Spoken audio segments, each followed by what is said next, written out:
Hola a todos, bienvenidos. Hoy vamos a ver las proteínas desde cero, de forma clara, directa y sin complicaciones. Comencemos. ¿Qué son? Las proteínas son biomoléculas orgánicas macromoleculares formadas por cadena de aminoácidos. Una cadena infinita de aminoácidos forma lo que viene a ser una proteína. ¿Cuáles son los elementos que componen a una proteína? Sabemos que las proteínas son biomoléculas orgánicas fundamentales, compuestas principalmente por cuatro elementos esenciales, los cuales son carbono, hidrógeno, oxígeno y también nitrógeno. Pero en muchos casos también contienen azufre y fósforo. Si hablamos de la abundancia de las proteínas, pues representa más del 50% del peso seco de la mayoría de los organismos vivos. Ahora, ¿qué vienen a ser los aminoácidos? Los aminoácidos son las unidades fundamentales que conforman a una proteína. Los 20 aminoácidos que necesitamos para vivir se dividen en dos grandes grupos, según cómo los obtiene nuestro organismo. Por lo tanto, hay una clasificación alimentaria de aminoácidos, los aminoácidos esenciales y los aminoácidos no esenciales. Se dice aminoácidos esenciales cuando nuestro cuerpo no puede sintetizar por sí mismo. Por lo tanto, es obligatorio consumirlos a través de la dieta diaria, ejemplo como la leucina, lisina, valina o el triptófano. Mientras que se dice aminoácidos no esenciales cuando son aquellos que nuestro propio cuerpo, nuestro propio organismo, sí puede fabricar a partir de otras moléculas, por lo que no depende exclusivamente de los alimentos. Aquí tenemos una mnemotecnia que te permite aprender sobre los aminoácidos esenciales. Fer hizo un lío tremendo y Valentina le metió un triptófano. Fer de fenilanina, hizo de histidina, isoleucina, lisina, tre de treonina, val de valina, le de leucina, met de metionina y trip de triptófano. También, por otro lado, para recordar a los aminoácidos no esenciales, tenemos otra mnemotecnia. Al primo serio de Grisel le gusta amarrar los globos y tirarlos a la cisterna. Al de alanina, prolina, serina, glicina, glutamato, asparagina, arginina, glutamina, tirosina, aspartato y cisteína son los aminoácidos no esenciales. ¿Cuántos son? Son 11 aminoácidos no esenciales y tenemos 9 aminoácidos esenciales.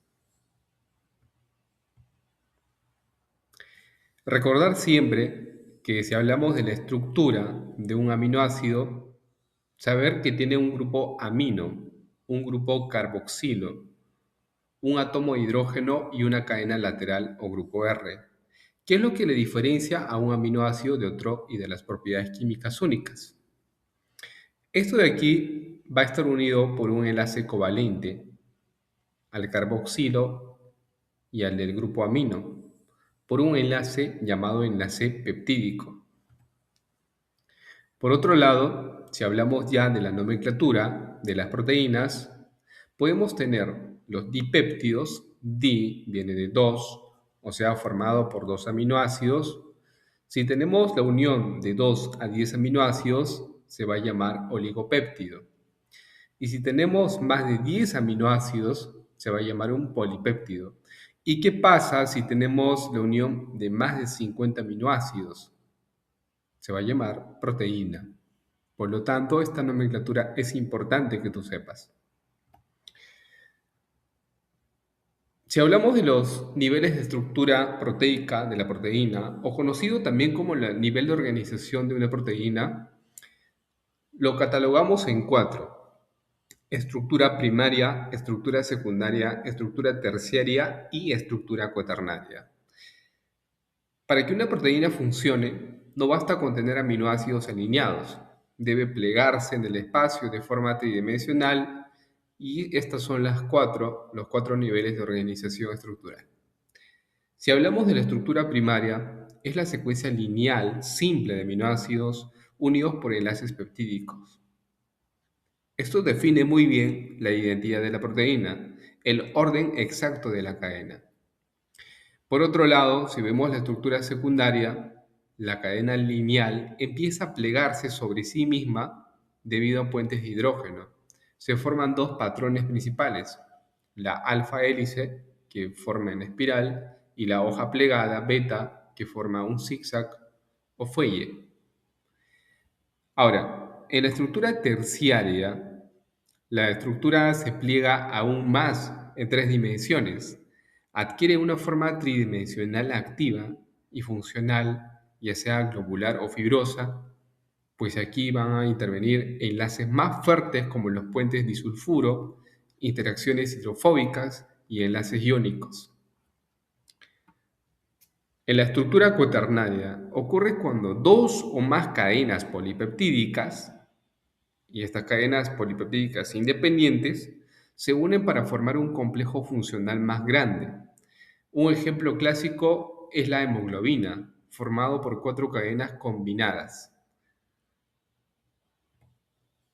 Por aquí tenemos las funciones biológicas principales de la proteína: enzimática, estructural, transporte, defensa, hormonal y contráctil.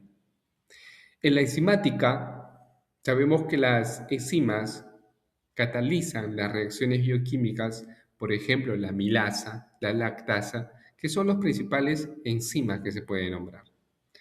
A nivel estructural, la función es de soporte y elasticidad.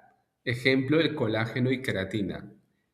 En transporte tenemos, por ejemplo, las bombas iónicas, la hemoglobina, es decir, ayudan al movimiento de moléculas en sangre o a través de membranas. En la defensa, o también llamado inmunitaria, ayudan a identificar y neutralizar patógenos, por ejemplo, anticuerpos o también llamados inmunoglobulinas. A nivel hormonal, que regulan los procesos metabólicos, está la insulina y el glucagón. En contráctil o movimiento, pues generan fuerzas musculares. Ahí tenemos ejemplos de proteínas, actina y miosina. ¿Qué es desnaturalización proteica?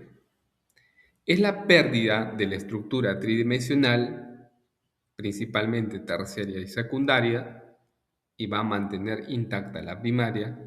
¿Y cuáles son las causas que forman? Cambios drásticos de temperatura, alteraciones de pH o presencia de detergentes o sales pesados.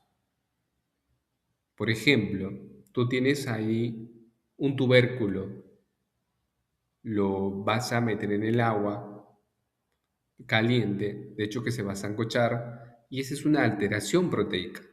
Son cambios drásticos con la temperatura. ¿Cuáles son las consecuencias de la desnaturalización? Pérdida irreversible o reversible de su función biológica como tal. Si hablamos de la clasificación de las proteínas, podemos clasificarlos según su forma o según su composición. Según su forma tendríamos globulares y fibrosas, y según su composición tendríamos a las holoproteínas y las heteroproteínas. Se dice globulares porque son esféricas y son solubles en agua y tiene alta actividad metabólica, por ejemplo, enzimas y anticuerpos. Según su forma, también existen las fibrosas, que son alargadas, insolubles, función estructural, por ejemplo, colágeno y queratina.